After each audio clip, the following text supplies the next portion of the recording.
Capsulita cultural Litmo. En cuarentena. En esta oportunidad tenemos el agrado de presentar a José Raúl Belén Acosta, periodista y escritor de Radio Progreso de La Habana, Cuba, integrante de la Unión de Escritores y Artistas de Cuba, UNEAC.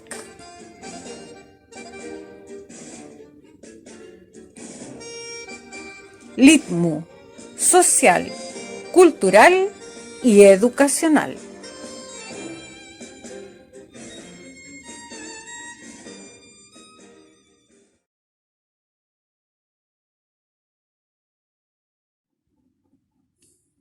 Bueno, soy José Raúl Belén Acosta, de Cuba.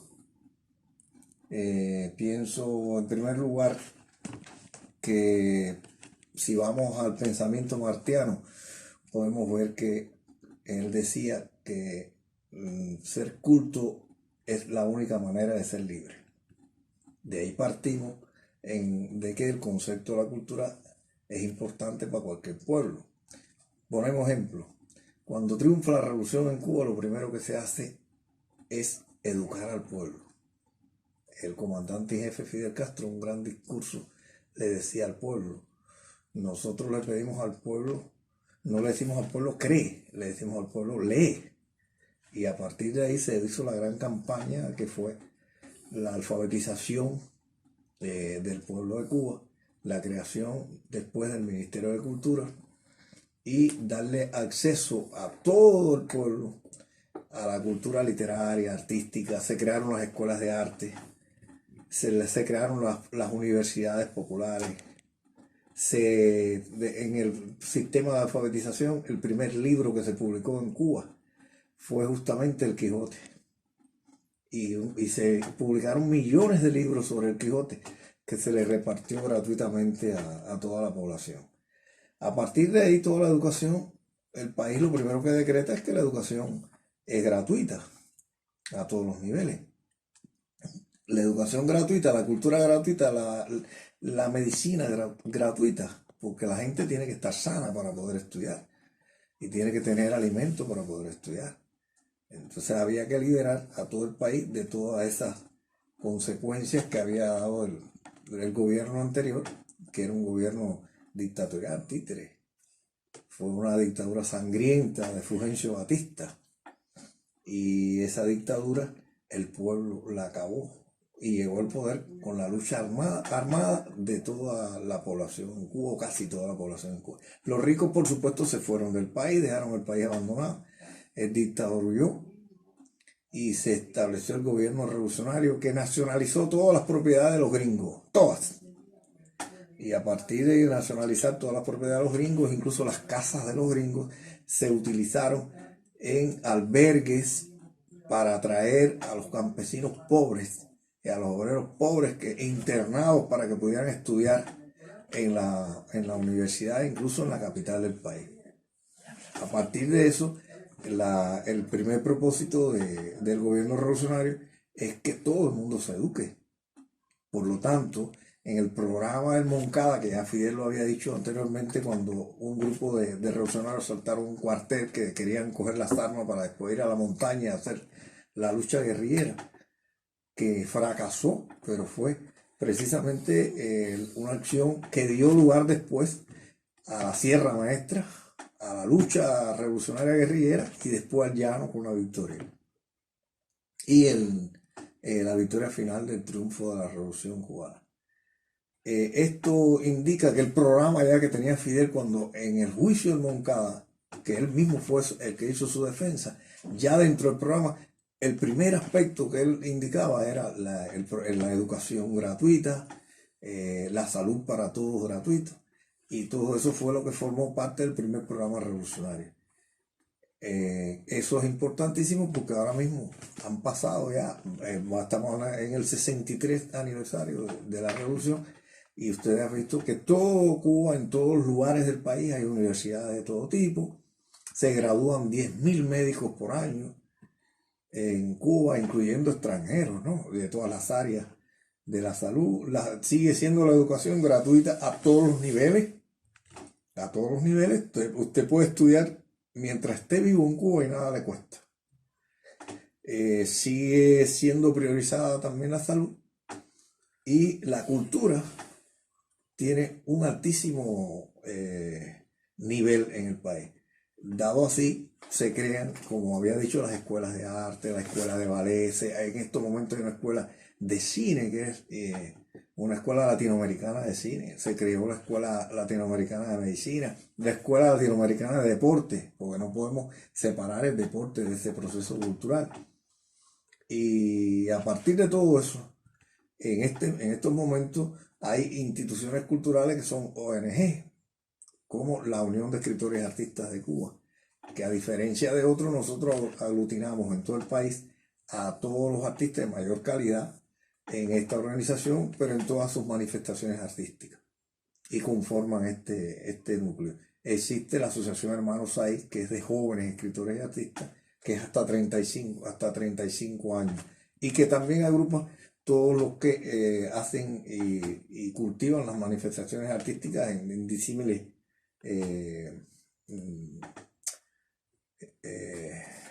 estilos, no sé, el pintor, el cantante, etc.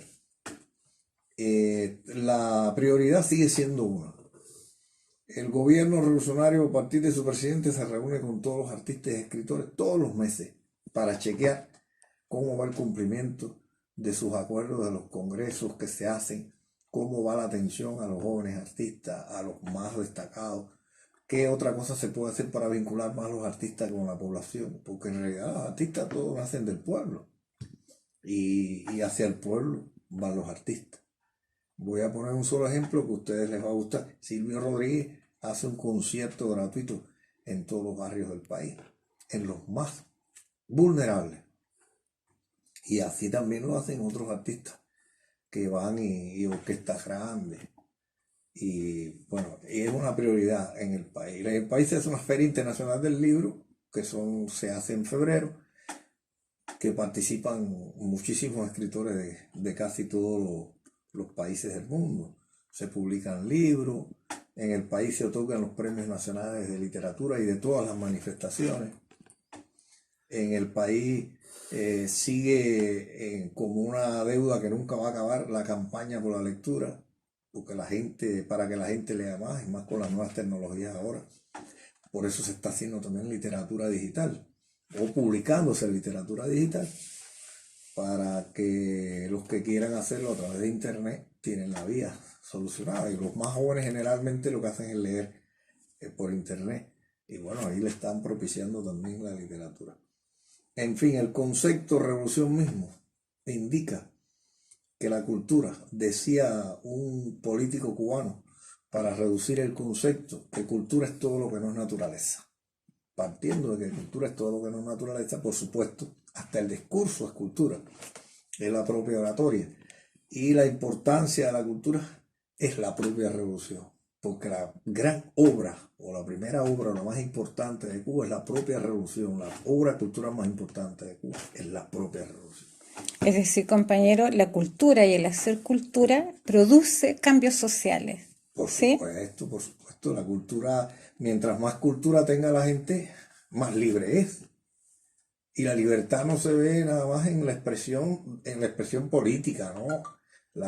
Se ve en la liberación espiritual del hombre, se ve en el tránsito sobre la vida, los pasos que da, cómo piensa. Mientras más cultura, el hombre puede meditar mejor lo que hace. Y mientras la gente medita mejor lo que hace, yo pienso que la humanidad mejora, porque la gente va a ser más soluble, va a ser más humana, va a entender los procesos de otra manera. Y eso es lo importante. No necesariamente tiene que haber un Estado que tome las armas, que coge el poder, que tenga el poder. No, para nada. El primer ejemplo que yo siempre pongo es el de Salvador Allende y la Unidad Popular. Lo que pasa es que los gringos, con todo lo demás, le echaron a perder el proceso. Pero un ejemplo clave de lo que podía ser un gran país y la cultura de un país. Ahora en Chile, ¿es posible producir una transformación social importante desde la gestión cultural Yo sí lo de creo, base? yo lo creo, porque la cultura es muy poderosa y la cultura siempre tiene un nivel de resistencia. Lo que pasa es que nosotros no podemos permitir que se nos roben o se nos aplasten culturalmente. Siempre que se proponga, las grandes masas salen adelante. Y yo creo que lo ha demostrado la historia. No hemos dicho nada nuevo, es histórico. Si ustedes van a la historia de su país, de Chile, las luchas que tuvieron en siglos pasados, la resistencia de sus pueblos originarios, ¿eh? Y eso les va a hacer entender más a la mayoría de las personas que la resistencia cultural existe. Por mucho que se quiera homologar, por mucho que quieran que las culturas sean homogéneas, por ese proceso de transculturación que quieren imponernos, es imposible. Siempre las culturas arraigadas en una tierra, esas son muy difíciles de exterminarlas. Tendrían que exterminar a todas las personas. Que existe, porque la ves tú, la ve el otro, la ve el otro. Lo que pasa es que los grandes medios, ¿O no se hace los público? grandes medios de Claro. comunicación, ¿quiénes los dirigen? Los que tienen dinero. ¿Quiénes son los dueños de los periódicos y de las televisoras? Los que tienen dinero. Y los que tienen dinero nunca van a ser revolucionarios, ni nunca van a ser de izquierda, ni nunca van a querer la mayoría, porque los que tienen dinero lo que quieren es explotar al de abajo para tener más dinero. Esa es la ley, no existe otra. Por lo tanto, los dueños de los grandes medios nunca van a permitir que las culturas de los de abajo asciendan, jamás. Y si alguien asciende, a la larga lo compran o lo transforman. Claro. Y es lo que pasa, generalmente, porque el capitalismo es ese.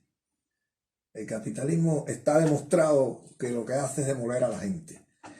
Tiene todas sus cosas buenas, que habría que verlo, ¿no? ¿Cuáles son las cosas buenas? Que existe, que es el único sistema que ha existido durante tantos años todavía en el mundo y que se va transformando, ¿no?